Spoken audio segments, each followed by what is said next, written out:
Sujud sahwi maksudnya sujud kerana tersilap.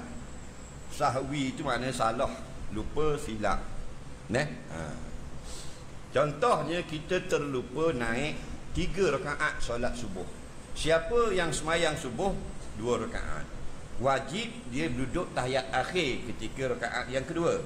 Tetapi jika dia sengaja naik tambah 1 rakaat, haram dan berdosa, batal semayang.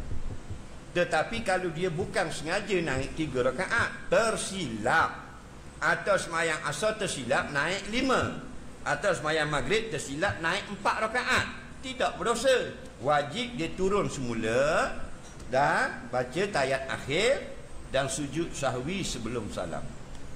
Okey? Itu sebab dia tersilap. Ataupun dia teringat tadi ataupun dia tertinggal baca kunut subuh mazhab Syafi'i, atau dia terlupa baca duduk tahiyat awal. Dia semayang zuhur sampai tahiyat akhir baru teringat, Allah mak tadi tak ada tahiyat awal, terlupa. Maka sebelum salam sujud 2 kali. Faham? Niat dalam hati, aku sujud sahwi, cukup, sudah memadai. Sujud macam biasa, angkat kepala, duduk antara 2 sujud macam biasa. Sujud yang kedua macam biasa. Angkat kepala, salam, Assalamualaikum warahmatullahi, Assalamualaikum warahmatullahi. Cara dia. Ketika sujud nak baca apa? 3 pendapat ulama fiqh.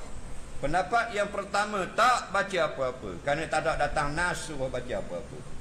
Betul. Pendapat yang kedua, baca macam sujud biasa, Subhana rabbiyal a'la, Subhana rabbiyal a'la. Betul juga pendapat ini. Pendapat yang ketiga, elok dibaca Subhana man la yanamu wa la yashu, Maha suci Allah Ta'ala, tidak lupa, tidak lalai. Pun betul juga.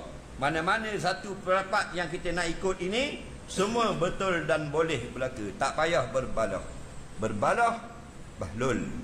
Faham lagi? Kerana itu pandangan ulama. Okey? Duduk pula tu, ada pendapat mengatakan diam sahaja, kerana tidak datang dalam hadis apa bacaan. Pendapat yang kedua, baca Rabbil Fili, betul berlaku. Dua-dua ni awak boleh ikut. Dua-dua ni ulama belaka, bukan netizen.